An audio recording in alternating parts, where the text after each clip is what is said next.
Les civils restent d'ailleurs les principales victimes de ce conflit sans fin, de part et d'autre de la ligne de front.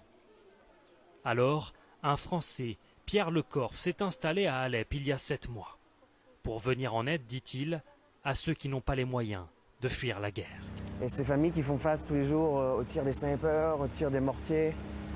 Et alors il faut qu'on passe vite là.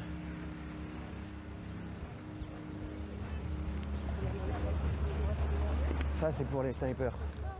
À 27 ans, ce Breton a vendu tout ce qu'il possédait en France pour créer une petite organisation humanitaire. Ce matin, il vient sur cette ligne de front livrer un kit de premiers secours à une famille très exposée. C'est-à-dire qu'il tire directement à travers la porte. Il tire directement ici. Tu vois par exemple les impacts de balles ici dans la porte. Il dispense ensuite une formation de premiers soins succincte. Ici, si besoin, donc avec du coton par exemple. Ici les petites bandes de compresse.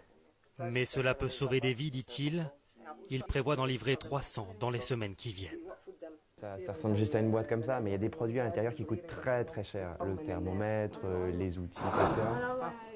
Ça, c'est les snipers. Selon lui, 30 à 40% des victimes pourraient être sauvées si les habitants disposaient de ces trousses et qu'ils savaient prodiguer les gestes qui sauvent. Ça, quand un truc explose, quand quelque chose explose, tous les petits mortiers comme ça, tous ces petits morceaux partent partout. Alors imaginez des morceaux de métaux comme cela qui vous rentrent dans le corps, qui vous traversent de partout.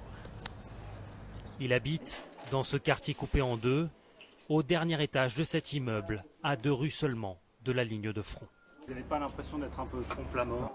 Il faut que je vive comme les gens qui vivent ici. C'est-à-dire que je ne peux pas aider des gens je ne peux pas vivre ici en aidant des gens à Midane, en portant un casque ou par exemple en vivant loin d'ici. Je vais souvent vivre dans les familles parce que ça me permet d'être proche d'eux et de vivre les mêmes choses. Pierre Lecorf est accueilli dans une famille modeste qu'il souhaite nous présenter. Mais à peine arrivé,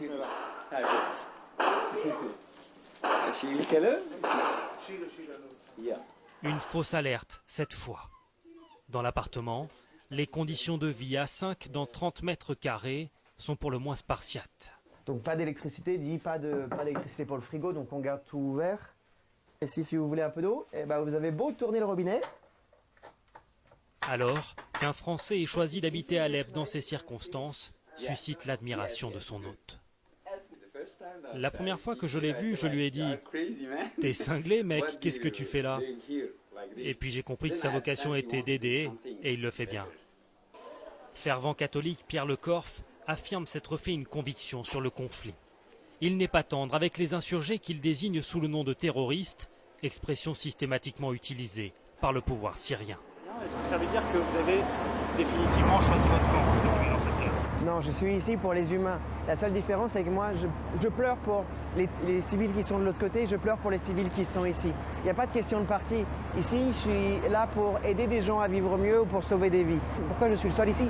Parce que personne ne veut venir ici du côté du gouvernement syrien, parce que c'est impossible de lever des fonds et c'est trop difficile d'un point de vue communication. Des tirs se répondent au-dessus de nos têtes. Les enfants qui nous suivaient s'enfuient. Donc voilà, voilà la vie ici.